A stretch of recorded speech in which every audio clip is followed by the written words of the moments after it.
Hi everybody, Norman Van Aken here with the Treasure Book series. I don't know about you, but when I was a little kid, I was encouraged to go to the dictionary when I did not know a word. When our grandmother came to live with us, a new rule was imposed, which was that if one of us slipped and said a bad word, we needed to go over to the dictionary and find a word we did not know and learn it and use it in a sentence, because she said that bad words were, or swear words were, the mark of a poor vocabulary, and she wanted to make sure that we did not have a poor vocabulary. So dictionaries, this is the dictionary we have at our house right now. It's a beautiful thick book, and of course all of this goes back to before the internet, before smartphones, before Google, before all of that. This was a way out to learn how to improve one's vocabulary. Another kind of vocabulary came along in my life when it came to cooking, and that was the vocabulary of cuisine. Those of you who have watched the Treasure Book series before already know that I'm hugely enamored with the books and book learning and things that you could learn that you didn't necessarily learn in the kitchens. This was the first copy of this book called the LAROUSSE Gastronomique that came into my possession in a used bookstore. This one was published long before I bought it, maybe a decade plus before I bought it, which was 1968 that it was published, 29th printing. And the preface here is by none other than Auguste Escoffier. The first one was published in 1938. Why is this book a treasure book? Well, if you're a non-French speaking young cook working anywhere and you're coming across the classic terminology of the restaurants of that time, you would be mystified by so much of it, what was being said. This is a menu, this beautiful menu from when we went to Chef Roger Verger's restaurant.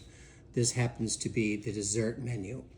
If you went through this menu, you would see many classical presentations, many words that would not be familiar to you if you went to PS 109 New York City, or like me, Diamond Lake Elementary in Diamond Lake, Illinois.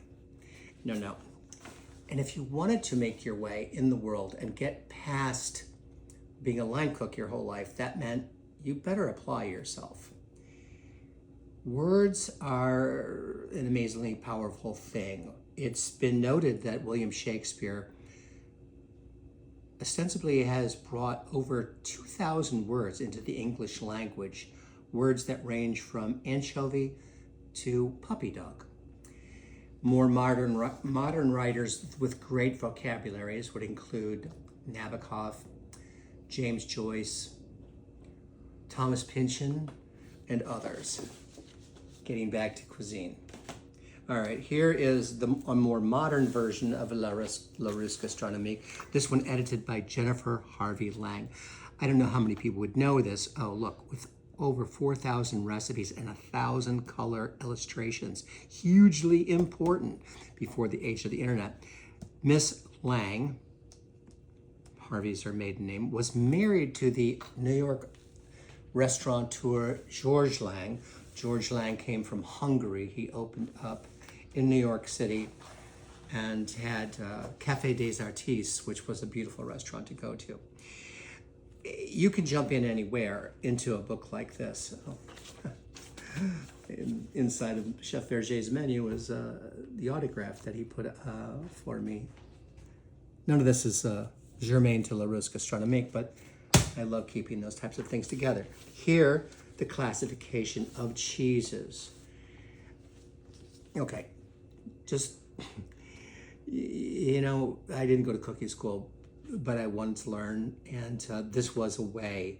Buying a book like this definitely was an expense.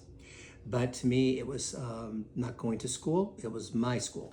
And so I, when I could, bought a book like this one. And I would read it and mark in it and keep my notebooks. Here's color illustrations. This is just the best. I mean, this is a way to learn. And I don't buy this whole world of AI in the sense of, well, you can just ask a question into your phone and you're going to get the whole classification of cheeses. Or for that matter, the 1855 classification of wines. Sure, but how well are you going to remember that?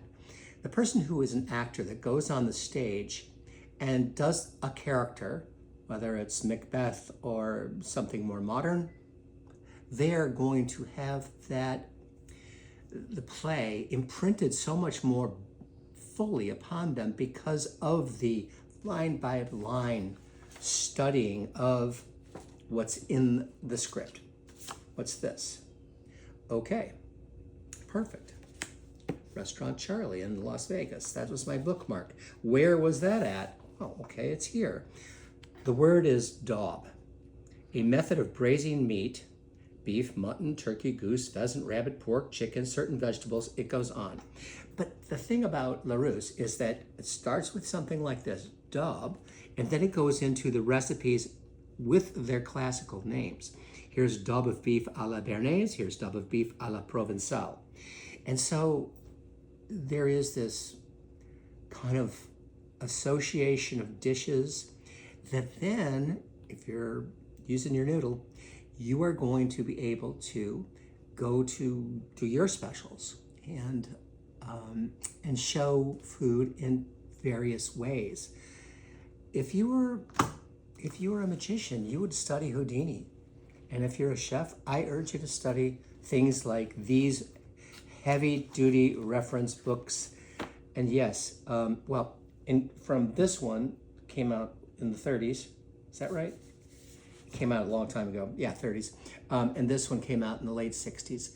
The thing that changed was the incorporation of more international cuisine, which was really important to us cooking in the USA because we were not confined nor schooled as steeply in the European tradition as you would have been had you been born and raised in Lyon, say.